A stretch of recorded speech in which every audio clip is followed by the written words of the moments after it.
Hello बच्चों, कैसे हैं आप लोग। आशा करता हूं कि आप लोग अच्छे होंगे और अच्छी तरह अपनी पढ़ाई कर रहे होंगे। ये हमारा काइनेमेटिक्स का सेकंड लेक्चर है। फर्स्ट लेक्चर में हमने डिस्कस किया था कि रेस्ट और मोशन क्या है। वो सारे रिलेटिव टर्म्स हैं। आई थिंक आपको बात समझ आई थी कि हम ये कहें कि कौन सा बॉडी रेस्ट में है या कौन सा बॉडी मोशन में है, ये हम डायरेक्टली नहीं कह सकते। ये कहना पड़ेगा कि किसके रिस्पेक्ट में। जैसे हमारे पास हमारे घर में एक दीवार है, हम लोग अगर दीवार के नज़दीक जा रहे होते हैं तो दीवार भी हमारे नज़दीक आ रहा होता है, तो उस सिचुएशन में हमारे रिस्पेक्ट में दीवार भी मोशन में आ जाता है। तो ये सारी बातें हमने डिस्कस करी थी। अब बात होगी, बॉडी जब मोशन में आ जाएगा तो मूव करेगा, किसी के रिस्पेक्ट में मूव करेगा तो डिस्टेंस कवर करेगा, दूरी तय करेगा। डायरेक्ट वाले को हम डिस्प्लेसमेंट कहते हैं, डिस्प्लेसमेंट होगा। उसकी कुछ स्पीड होगी, डायरेक्शन के साथ बात करेंगे तो वेलोसिटी होगी, वेलोसिटी का चेंज होगा तो एक्सेलरेशन होगा। इन सारे को अब पढ़ना है। इसको हम मेजर कर सकते हैं। क्या कर सकते हैं? मेजर। जैसे हम यहां से कुछ दूरी चले, यहां से कहीं चले, तो वो जो डिस्टेंस है, वो जो दूरी है, उसको माप सकते हैं। और जिसको हम माप सकते हैं उसी को कहते हैं फिजिकल क्वांटिटी। जैसे मैं बहुत खुश हूं, मैं अपनी खुशी को मेजर नहीं कर सकता, लेकिन दूरी को मेजर कर सकता हूं, डिस्टेंस को मेजर कर सकता हूं। तो जिसको मेजर कर सकता हूं वही हमारा क्या है? Physical quantity. पूछा जाए क्या है physical quantity? The quantity which can be measured, है ना। फिजिकल क्वांटिटी क्या है बताइए? द क्वांटिटी, जो फिजिकल क्वांटिटी मैं यहां पे लिखा हूं, इसका डेफिनेशन आप लिख ले सकते हैं। The quantity which can be measured.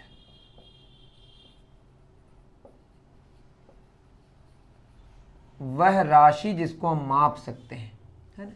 अब जिसको माप सकेंगे, जैसे यहां पे हम बात करेंगे डिस्टेंस और डिस्प्लेसमेंट की। अब ये दो तरह के क्वांटिटीज हैं। कुछ क्वांटिटीज स्केलर होते हैं और कुछ क्वांटिटीज वेक्टर होते हैं। अभी आपको इसी में रहना है। एक और क्वांटिटी के बारे में लोग डिस्कस करते हैं, लेकिन हमारे सिलेबस में वो नहीं है, ठीक है। तो स्केलर और वेक्टर, ठीक। तो स्केलर और वेक्टर की अगर हम बात करें तो यहां पे हम शुरू करते हैं एक एग्जाम्पल लेके। एग्जाम्पल क्या है बच्चों? हम लोग अपनी कॉपी में या अपने बोर्ड में जो डायरेक्शन दिखाते हैं, नॉर्थ, साउथ, वेस्ट, ईस्ट, कुछ इस तरह से। नॉर्थ को ऊपर दिखाते हैं, साउथ को नीचे दिखाते हैं, लेफ्ट में वेस्ट दिखाते हैं और राइट में ईस्ट दिखाते हैं। आगे पूरब, पीछे पश्चिम, ऊपर नॉर्थ, नीचे साउथ। ये उत्तर, दक्षिण, पूरब, पश्चिम। आप अगर किसी एक दिशा को फिक्स कर देंगे अपनी कॉपी को घुमा के, तो और सब दिशाएं अपने आप फिक्स हो जाएंगी। ओके, कोई एक डायरेक्शन को अगर आप फिक्स करेंगे तो और सब डायरेक्शंस अपने आप फिक्स हो जाएंगे। अब देखिए एग्जाम्पल लेते हैं। एग्जाम्पल ये है कि मान लेते हैं, है ना, मान लेते हैं, यहां पे मैं एक बार फिर बना दे रहा हूं। ये हमारा north, west, east, south, news. Okay, मान लेते हैं कि स्टार्टिंग पॉइंट को हमने आई मान लिया। आई मतलब इनिशियल, है ना। आई से इनिशियल, INITIAL, इनिशियल पॉइंट ये हमारा। और यहां से कोई चलना शुरू किया, इस डायरेक्शन में चला, ईस्ट डायरेक्शन में। कोई एक आदमी है जो ईस्ट डायरेक्शन में कितना चला? 4 मीटर। तो ये जो चला, जितना चला, इसी को हम डिस्टेंस कहते हैं। तो 4 मीटर डिस्टेंस कवर किया, कौन से डायरेक्शन में? ईस्ट डायरेक्शन में। उसके बाद वो फिर टर्न किए 90 डिग्रीज, मतलब किधर जा रहे हैं अब? नॉर्थ की तरफ। नॉर्थ की तरफ उन्होंने चला कितना मीटर? 3 मीटर। ओके, 4 मीटर है और ये 3 मीटर। तो कोई पूछे, ये हमारा इनिशियल पॉइंट है, इसको ए पॉइंट मान लेते हैं, और यहां पे जो पहुंचा इसके बाद ये रुके, इस पॉइंट को हमने फाइनल पॉइंट माना। तो बताइए डिस्टेंस कितना कवर किया? डिस्टेंस कवर्ड, तय की गई दूरी। जो दूरी तय करना होता है ना, आप जिस रास्ते को फॉलो करते हैं, जिस रास्ते के साथ आप जा रहे हैं, उस रास्ते की जो कुल लंबाई है, total length of the path. तो पूरे रास्ते की लंबाई, अलग से जब डिस्टेंस से डिस्प्लेसमेंट पढ़ाएंगे तो उसमें हम डेफिनेशन, उसकी परिभाषा लिखाएंगे, उसकी चिंता न करें आप। तो इनिशियल से यहां तक, मतलब आई से ए तक कितनी दूरी तय किया इस रास्ते में? 4 मीटर। इस रास्ते में कितना किया? 3 मीटर। तो टोटल जो लेंथ है ना, लिख दे रहे हैं यहाँ पे, total length of the path, total length of the path. पूछा जाए तय की गई दूरी क्या है, पूरे रास्ते की लंबाई। पूरे रास्ते की लंबाई कितनी होगी आप ही बताइए। एक रास्ता में 4 मीटर हुआ, दूसरे रास्ते में 3 मीटर, पूरा तो ये रास्ता है, तो कितना लिखेंगे बताइए। 4 मीटर प्लस 3 मीटर, कितना मीटर हुआ, 7 मीटर। ये जो हमने जोड़ा इसको बोलते हैं बीज गणितीय जोड़। इस जोड़ को हम बोलते हैं अलजेब्राइक एडिशन।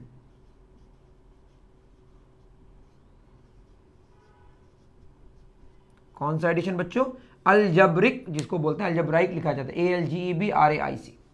ये नॉर्मल एडिशन है, 4 और 3 7 होता है। आप अगर ऐसे भी टर्निंग करें, ऐसे टर्निंग करें, 4 और 3 मिलके 7 होगा। ऐसा एडिशन कौन फॉलो करता है, डिस्टेंस, है ना। और जो इस एडिशन को फॉलो करता है, ऐसे क्वांटिटी को हम कहते हैं स्केलर क्वांटिटी। क्या कहते हैं, स्केलर क्वांटिटी। अब ये जो 7 मीटर आया ना, ये 7 मीटर है ना, 7 मीटर इसका वैल्यू है यूनिट के साथ, इसका हम मैग्नीट्यूड कहते हैं।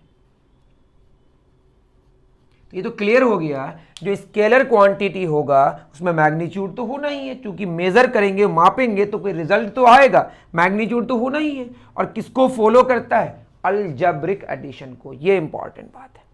हाँ, डायरेक्शन के बारे में कुछ बात है कि बहुत स्पेशल केस में कुछ ऐसे क्वांटिटीज है जो स्केलर है लेकिन डायरेक्शन भी होता है, लेकिन ज्यादातर केस में स्केलर में डायरेक्शन नहीं होता है, मैग्नीट्यूड होता है और अलजेब्रिक एडिशन को फॉलो करता है।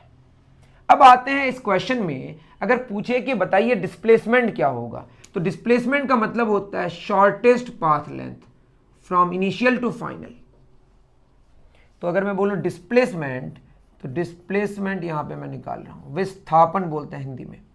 क्या होता है ये, शॉर्टेस्ट, सबसे छोटा, है ना, पाथ लेंथ, सबसे छोटे रास्ते की लंबाई को हम कहते हैं डिस्प्लेसमेंट। क्या कहते हैं, डिस्प्लेसमेंट। ओके, तो displacement is the shortest path length.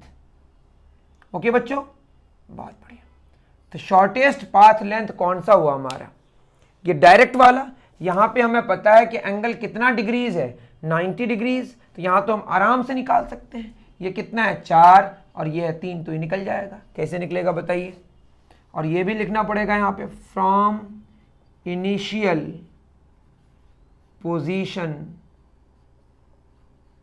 To final position. यहां पे डायरेक्शन भी आपको कहना पड़ेगा, किधर से किधर, इनिशियल से फाइनल। तो कितना हुआ डिस्प्लेसमेंट बताइए। डिस्प्लेसमेंट हो गया हमारा 4 स्क्वायर प्लस 3 स्क्वायर का स्क्वायर रूट। 4 स्क्वायर कितना 16, 3 स्क्वायर कितना 9, 16 और 9 का सम हुआ 25 का स्क्वायर रूट 5। इसमें आएगा ये भी मीटर में, लेकिन लिखना पड़ेगा फ्रॉम कहाँ से कहाँ, I टू F। यहाँ पे इनिशियल को I लिखें और फाइनल को F लिखें, ये डायरेक्शन हो गया। और बाद में आप पता करेंगे तो एक अप्रॉक्सीमेशन में एक रिजल्ट है हमारे पास, लगभग में, अप्रॉक्सीमेट मतलब लगभग, है ना। ये अप्रॉक्स में यहाँ पे थोड़ा हिसाब किताब हुआ, बाद में समझेंगे आप। ये कितना डिग्रीज है 90 डिग्रीज। यहाँ पे हम 37 डिग्री लेते हैं, यहाँ कितना होगा 53 डिग्रीज। 37 डिग्री और 53 डिग्री 90 डिग्री होगा, 90 degree plus 90 degree 180 degree. Okay, तो अप्रॉक्स में पहले आप ये देख लें, ये जो 37 डिग्री छोटा वाला एंगल है, इसके ऑपोजिट वाला जो साइड है उसको 3 लेते हैं, लेते नहीं है। और 53 डिग्री ऑपोजिट कितना होगा 4, 3 स्क्वायर 9, 4 स्क्वायर 16, 16 9, मतलब ये कितना होगा 3 स्क्वायर प्लस 4 स्क्वायर का स्क्वायर रूट। इसका रिजल्ट कितना आएगा 5। ये ट्रायंगल आपको याद रखना है, यहाँ 3 यहाँ 4 यहाँ 5, यहाँ 37 डिग्री 53 डिग्री, 3 4 5 ये करेक्ट है, बट एंगल अप्रॉक्सीमेशन में है, लेकिन लगभग आप मान सकते हैं इसको, एकदम इतना नज़दीक है कि 37 डिग्री मान सकते हैं, इसको 53 डिग्री मान सकते हैं। ठीक है, तो यहाँ पे आप देखेंगे ये 3 है, ये 4 है ना।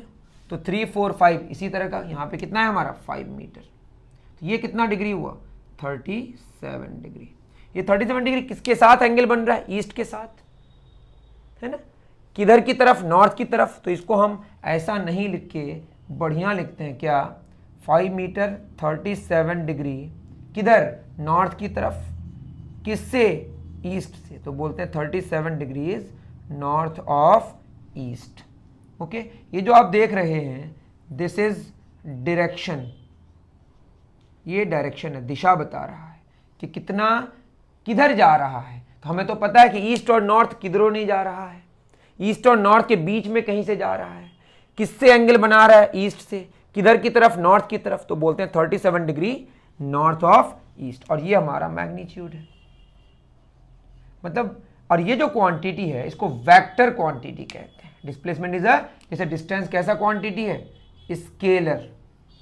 उसी तरह से डिस्प्लेसमेंट कैसा क्वांटिटी है? वेक्टर। तो वेक्टर में क्या बात हुई? मैग्नीट्यूड होना है, डायरेक्शन होना है, और यहां पे 3 और 4 7 नहीं हो के 5 हुआ। ऐसा जो लॉ को फॉलो करे जिसमें 3 और 4 7 होना कोई जरूरी नहीं है, 5 हो सकता है, 6 हो सकता है, कुछ और भी हो सकता है। तो ऐसे क्वांटिटीज को हम वेक्टर क्वांटिटी कहते हैं। और इस एडिशन को, जो एडिशन हुआ ये, this addition is called vector addition. कौन सा एडिशन? Vector addition. इस लॉ को हम बोलते हैं ट्रायंगल लॉ, तो लिख देते हैं, या पैरेललोग्राम लॉ। आप एक ही याद रखिए, ट्रायंगल मतलब त्रिभुज। Triangle law of vector addition. क्या लिखा हुआ है? Triangle law of vector addition. तो वेक्टर क्वांटिटी में मैग्नीट्यूड होना है, डायरेक्शन होना है, और triangle law of vector addition को फॉलो करना है। तो ये बात तो आपको समझ आ गई होगी कि स्केलर डिस्टेंस, जो दूरी है, वो स्केलर क्वांटिटी है, और स्केलर क्वांटिटी में मैग्नीट्यूड होता है और अलजेब्रिक एडिशन को फॉलो करता है। और बहुत कम ऐसे क्वांटिटीज हैं जिसमें डायरेक्शन भी होता है, उनको अभी इग्नोर करेंगे, है ना। और डिस्प्लेसमेंट कैसी क्वांटिटी है? वेक्टर। और वेक्टर में मैग्नीट्यूड होना है, डायरेक्शन होना है, और triangle law of vector addition को फॉलो करना है। जब triangle law of vector addition को फॉलो करेगा तो यहाँ पे आपको समझ आना चाहिए कि 3 और 4 5 भी हो सकता है, या 90 डिग्रीज के लिए 5 आया। अगर एंगल अलग होगा तो फिर रिजल्ट अलग आएगा, जो कि डिटेल हम समझेंगे वेक्टर के एडिशन में। इतनी बात तो हमें समझ आ गई कि what is scalar and what is vector. Scalar क्या है और वेक्टर क्या है? स्केलर को अदिश कहते हैं और वेक्टर को सदिश कहते हैं। फिजिकल क्वांटिटी को कहते हैं हम भौतिक राशि, जिसको हम माप सकते हैं, है ना। स्केलर क्या होता है? द क्वांटिटी, ऐसी राशि विच हैज, जिसके पास क्या होगा? मैग्नीट्यूड। वह राशि जिसके पास परिमाण हो, परिमाण तो हो नहीं है, मापेंगे तो कुछ वैल्यू आएगा ना। एंड फॉलोज, और मानता है किसको? Algebraic addition.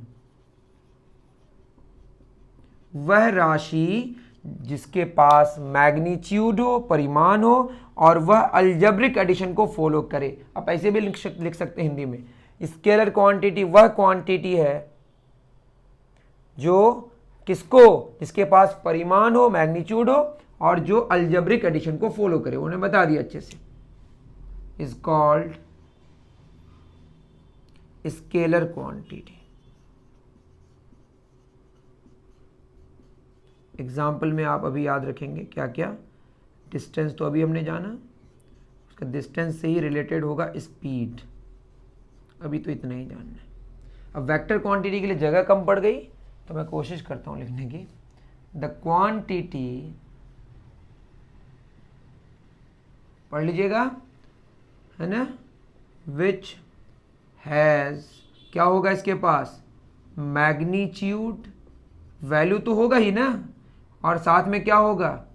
Direction,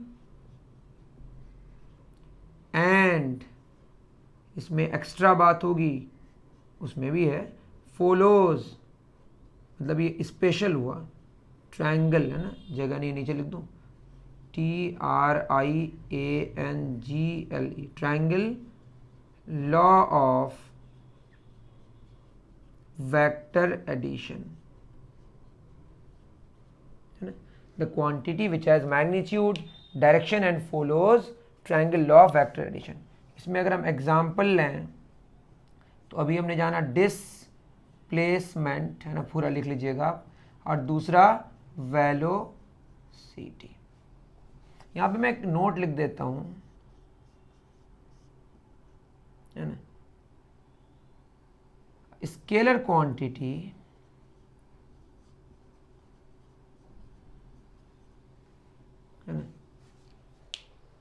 may have direction, लेकिन इसका चांस क्या है 0.1%, मतलब बहुत कम चांस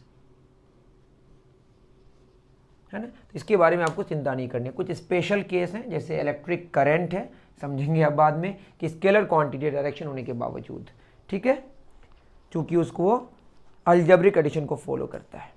तो आई थिंक आपको आइडिया आ गया होगा कि आगे जाके हम लोग अभी जो पढ़ने वाले हैं, दो तरह के क्वांटिटीज हमको नजर आएंगी। क्या क्या? स्केलर और वेक्टर। डिस्टेंस स्केलर क्वांटिटी है और डिस्प्लेसमेंट वेक्टर क्वांटिटी है। वेक्टर क्वांटिटी के पास मैग्नीट्यूड होता है, डायरेक्शन होता है, और वो एक स्पेशल एडिशन जिसको बोलते हैं वेक्टर एडिशन, उसको फॉलो करता है।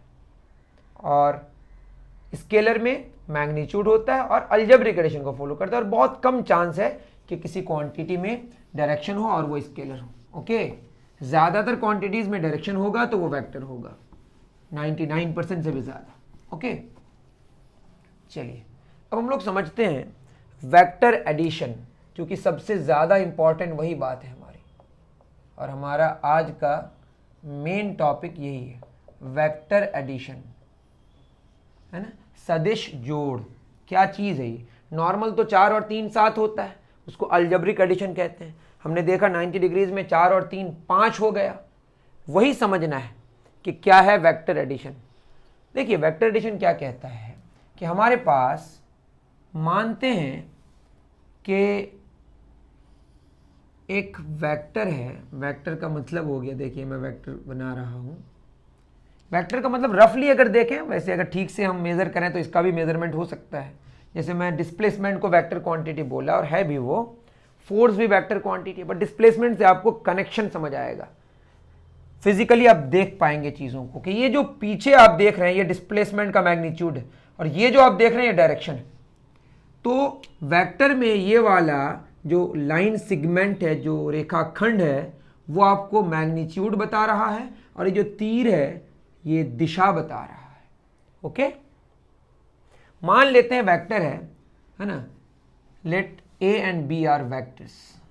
लेट ए एंड बी दो वेक्टर्स हैं, आर टू वेक्टर्स। दो वेक्टर्स हैं, कौन कौन? ए वेक्टर और बी वेक्टर।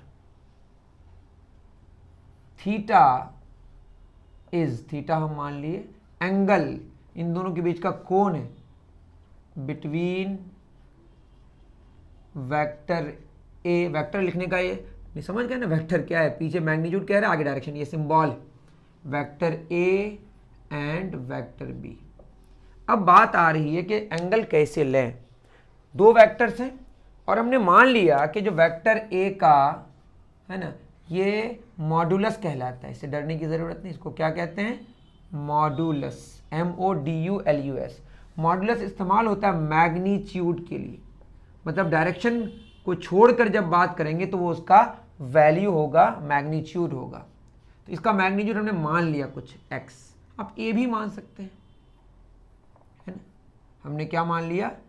चलिए x ही मान लेते हैं, आसान होगा। और b वेक्टर का जो वैल्यू है, जैसे मैंने बोला था ना, एक वेक्टर 4 मीटर था, तो 4 हो सकता है, 5 कुछ वैल्यू तो होगा, उस वैल्यू को हम x मान लिए, इसका क्या मान लिए? y, है ना। और थीटा दोनों के बीच का एंगल। अब इन दोनों वेक्टर्स को जोड़ना है, तो जोड़ेंगे तो क्या होगा? Resultant vector. क्या बोलेंगे? बोलिए, रिजल्टेंट। जैसे 4 3 7 हो रहा था ना, 4 3 5 भी हो रहा था वेक्टर में, तो वो रिजल्ट 5 आया। Resultant vector of vector A and vector B को हमने मान लिया कैपिटल आर, है ना। और कैपिटल आर वेक्टर जो है उसका मैग्नीट्यूड को मान लिया z, कुछ भी मान सकते, हमने z मान लिया। ठीक है, इतनी बात आपको समझ आ रही है? तो रिजल्टेंट वेक्टर कैसे मिलेगा? वेक्टर ए को किसके साथ जोड़ के? वेक्टर बी के साथ। लेकिन ये तो डायरेक्टली हम 4 और 3 साथ नहीं कर सकते, ये वेक्टर एडिशन है ना। और रिजल्टेंट का मैग्नीट्यूड कितना हो गया? z। तो पहले बनाने की कोशिश करते हैं हम लोग। दो वेक्टर्स हैं हमारे पास, एक वेक्टर है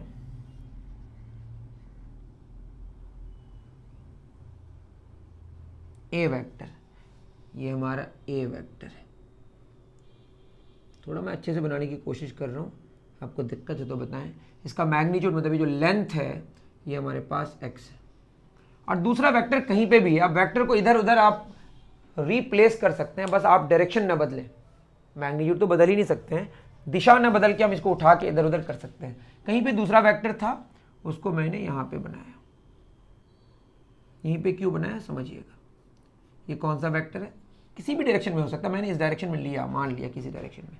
ये हमारा बी वेक्टर है और ये इसका जो मैग्नीट्यूड है वो कितना है, वाई।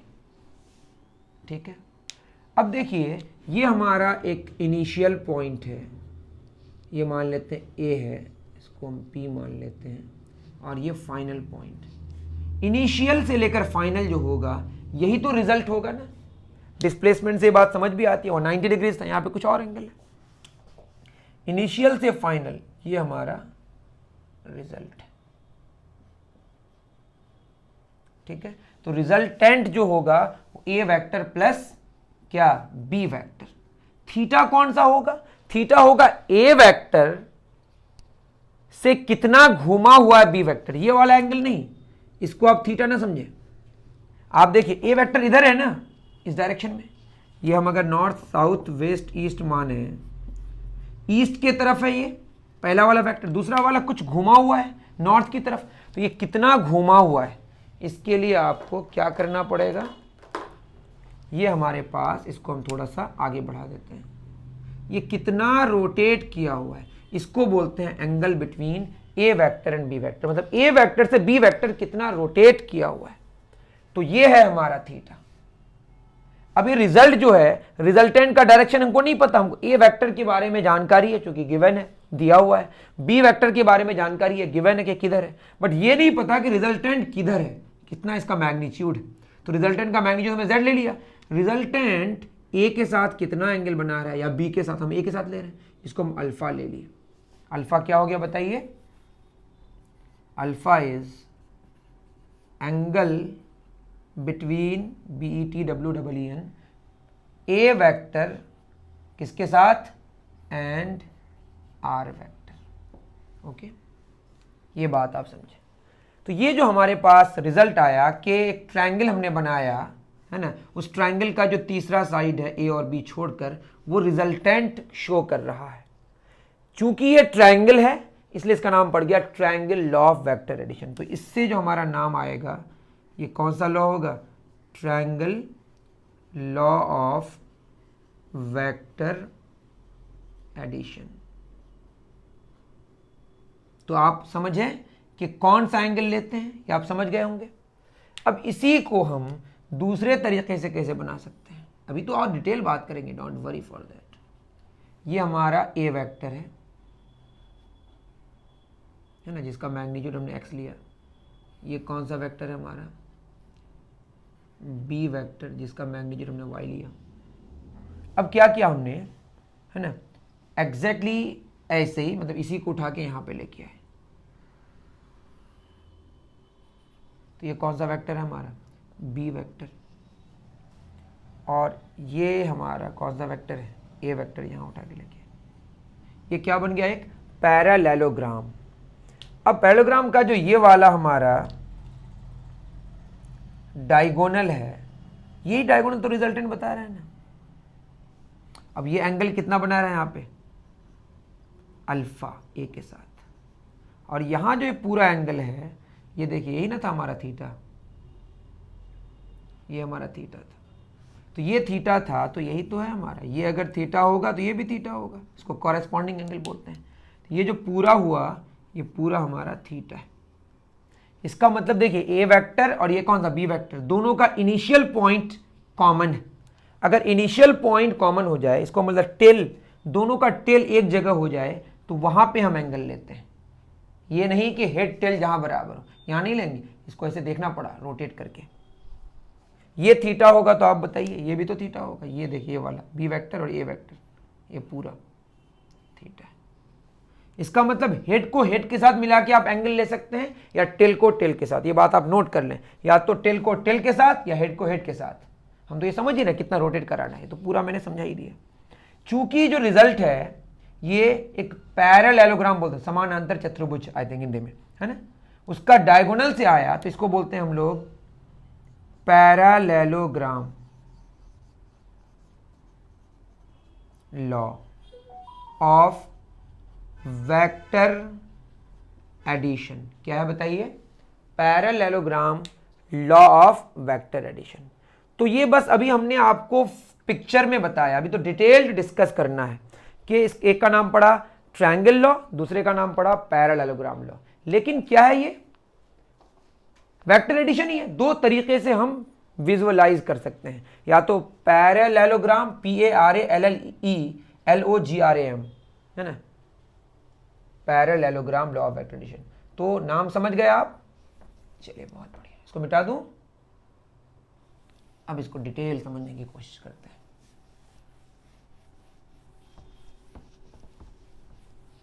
ठीक है, अब देखिए बच्चों, हमारे पास एक वेक्टर है ए वेक्टर, है ना, यही ना था हमारे पास, ए वेक्टर जिसका मैग्नीट्यूड x है, बी वेक्टर जिसका मैग्नीट्यूड y है, थीटा दोनों के बीच का एंगल है ना। ये सब आपको लिखने की ज़रूरत नहीं, मैं बस नोट कर रहा हूँ। रिजल्टेंट कैसे आएगा? ए वेक्टर प्लस बी वेक्टर, और रिजल्टेंट का जो मैग्नीट्यूड है वो हमने कितना लिया था? z, और एंगल ए के साथ कितना बना रहा था? अल्फा, है ना। ये हमारे पास ए वेक्टर, आप मत लिखिए, मैं बस चूंकि मैंने मिटा दिया इसलिए लिखा। ए वेक्टर है हमारे पास, इसका मैग्नीट्यूड कितना है बच्चों? x। मैं यहाँ पे थोड़ा इधर दिखा रहा हूँ, नहीं तो आपको कन्फ्यूज़न हो जाएगा। ये I लिया था हमने, इसको P लिया था, और ये हमारा B वेक्टर है। अच्छे से लिखने की कोशिश करें जैसे मैं कोशिश कर रहा हूँ, ठीक है। और ये जो इनिशियल से फाइनल, इसको F मान लेते हैं। ये डायरेक्ट वाला, ये हमारा थोड़ा टेढ़ा हो गया, शायद ठीक कर लीजिएगा आप। ये रिजल्टेंट का मैग्नीट्यूड हमने Z लिया। ये जो एंगल बना रहा था इसको हमने अल्फा लिया। अब कुछ कंस्ट्रक्शन करेंगे। कंस्ट्रक्शन में क्या करेंगे? इसको थोड़ा हम प्रोड्यूस कर दे रहे हैं आगे, मतलब बढ़ा दिए, और यहाँ पे एक हमने नॉर्मल लिया 90 डिग्री, ठीक है। इसको हम Q मान लेते हैं। अब ये आप तो जानते होंगे, ये हमारे पास थीटा था। थीटा कैसे निकलता है? या तो ए वेक्टर बी वेक्टर का इनिशियल पॉइंट टिल्टल सेम कर दीजिए, हेडेड सेम कर दीजिए, दोनों से आ सकता है ना। इसको हम RS मान लेते हैं ना, जो कि थीटा और Q थोड़ा सा कन्फ्यूज़न में आ सकता है। अब बताइए, अब हमारे पास क्या है? ये PF और ये SF, ये PS। अगर हम बात करें साइन थीटा की, तो साइन थीटा क्या होगा? ये होगा हमारा थीटा का ऑपोजिट को हम परपेंडिकुलर कहते हैं। जो एंगल लेते हैं उसका उल्टा वाला परपेंडिकुलर है। क्या होता है? Perpendicular by hypotenuse. परपेंडिकुलर कौन है यहाँ पे? SF, और हाइपोटेन्यूज 90 डिग्री का उल्टा कौन? PF। और SF निकालना है हमें, और PF का मैग्नीट्यूड, मतलब ये जो B वेक्टर का मैग्नीट्यूड कितना है? Y। तो SF बाई वाई बराबर साइन थीटा, मतलब SF बराबर क्या आया? Y sine theta. Resolution of vector in rectangular components भी में भी ये समझेंगे, तो ये कितना आया हमारा? Y sine theta. उसी तरह से कॉस थीटा निकालें अगर, ये क्या होता है? Base by hypotenuse. तो बेस कौन है थीटा के रिस्पेक्ट में? ये है हमारा PS, और हाइपोटेन्यूज 90 डिग्री का ऑपोजिट कौन होगा? PF। PS by PF, PF है कितना फिर? Y, तो हो गया हमारा PS बराबर Y कॉस थीटा। अब साइन और कॉस, अगर ये सब आप नहीं जानते हैं तो मेरे ट्रिगोनोमेट्री के लेक्चर्स देख लें, मैं दे दूंगा आपको, आप मुझे पूछेंगे तो कि किधर है, अगर आप नहीं पा रहे हैं तो। ओके, इतनी बात समझ आ गई। अब इस ट्रायंगल को देखिए, ISF, देख रहे हैं ना, इसको भी लिखने की ज़रूरत नहीं यहाँ पे, है ना। अगर ट्रायंगल ISF को देखें, इन ट्रायंगल ISF, ये पूरा ट्रायंगल हमारा राइट एंगल्ड ट्रायंगल है, समकोण त्रिभुज।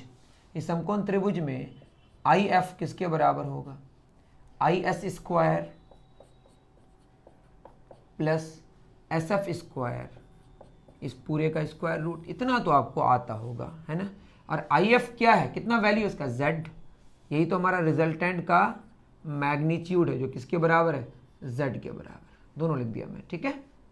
और आई एस कितना होगा, I P plus P S, I P plus P S का whole square plus S F, S F directly लिख दें यहाँ पे, वाई साइन थीटा का स्क्वायर, उस पूरे का क्या, स्क्वायर रूट। तो जो z आएगा हमारा, आई पी तो हमारा x है और ये y cos थीटा है, तो ये होगा x plus Y cos theta का whole square plus y sine theta का होल स्क्वायर का स्क्वायर रूट। z क्या है, मैग्नीट्यूड ऑफ द रिजल्टेंट, ये मत भूलिएगा आप।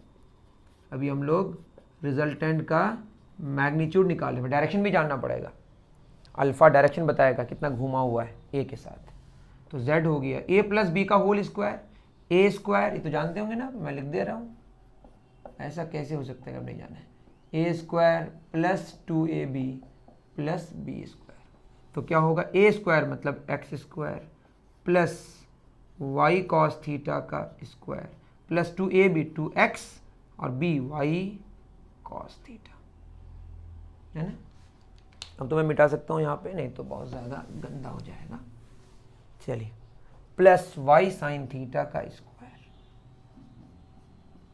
इस पूरे का स्क्वायर रूट, तो z बराबर क्या होगा, X square plus Y cos theta, Y का स्क्वायर, कॉस का भी स्क्वायर होगा लेकिन लिखने का तरीका ऐसा है, कॉस स्क्वायर थीटा प्लस, इसको पहले लिख लेते हैं, Y square sine square theta, इसको बाद में लिख सकते हैं, 2 + 3 3 + 2 एक ही बात है, कोई फ़र्क नहीं पड़ता है, एडिशन में दोनों तरफ से कोई फ़र्क नहीं पड़ता। ये निकल रहा है क्या, magnitude of the resultant, x square, यहाँ पे वाई स्क्वायर क्या होगा, कॉमन, यहाँ होगा साइन स्क्वायर थीटा, यहाँ होगा cos square theta, sine square theta plus cos square, या cos square theta plus sine square theta एक ही बात है, प्लस 2xy कॉस थीटा, उस पूरे का स्क्वायर रूट।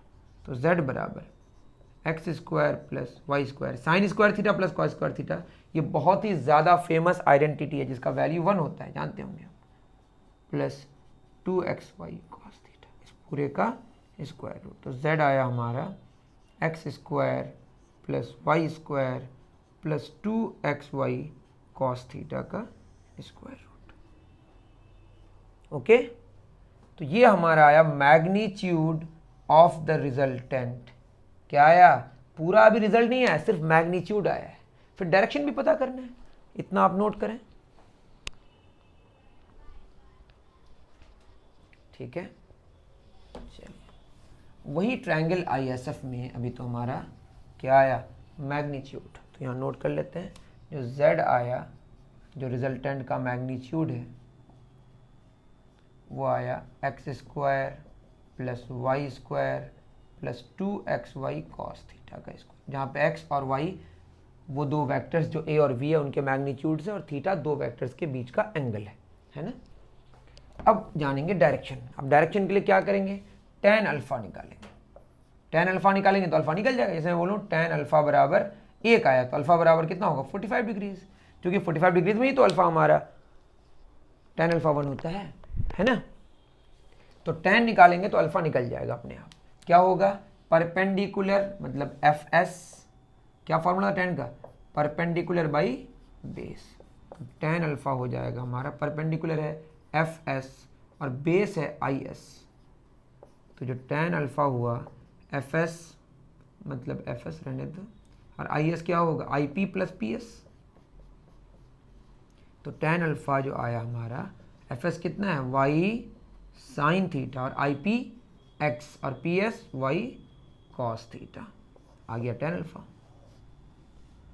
इसी को कई किताबों में ऐसे लिखा होता है, अल्फा बराबर tan इनवर्स, ये पावर -1 नहीं है, tan इनवर्स है ना, याद रखें, y sine theta by X plus Y cos theta. मतलब अगर मैं लिखूँ tan इनवर्स 1, इसका मतलब tan कब 1 होगा, कितना डिग्रीज में, 45 डिग्रीज में, वैसे एक बहुत बड़ी चीज़ है, आप अलग से मैथ्स पढ़ेंगे तो समझ आएगा, अभी आप देख लें कैसा लिखा जा सकता है। अभी हम यही इस्तेमाल करेंगे। तो दूसरा हमारा आया अल्फ़ा के लिए, tan अल्फ़ा क्या आया, y sine theta divided by x plus Y cos theta. अब ये जो नॉर्मल एडिशन नहीं है, मतलब ये एडिशन बिल्कुल नॉर्मल तो नहीं है ना कि 4 और 3 7 हो गया, ये जो पूरा का पूरा हमारा जिसमें मैग्नीट्यूड अलग से रिजल्ट आया, डायरेक्शन अलग से आया, इस पूरे को हम बोलते हैं वेक्टर एडिशन। और जो क्वांटिटी इस एडिशन को फॉलो करेगा वो क्वांटिटी होगा हमारा क्या, एक vector quantity. Okay, I think आपके लिए ये आज काफ़ी है। इसके जो रिजल्ट्स हैं, थीटा का वैल्यू चेंज करेंगे, फिर इसमें कुछ क्वेश्चंस हैं, ये हम नेक्स्ट लेक्चर में डिस्कस करेंगे। फिर उसके बाद वेक्टर के सब्ट्रैक्शन को समझेंगे, फिर यूनिट वेक्टर को समझेंगे, फिर हम लोग डिस्कस करेंगे और काइनेमेटिक्स में आगे। ओके, आई थिंक आपको बात समझ आई होगी। मिलते हैं फिर नेक्स्ट वीडियो में। Thank you very much.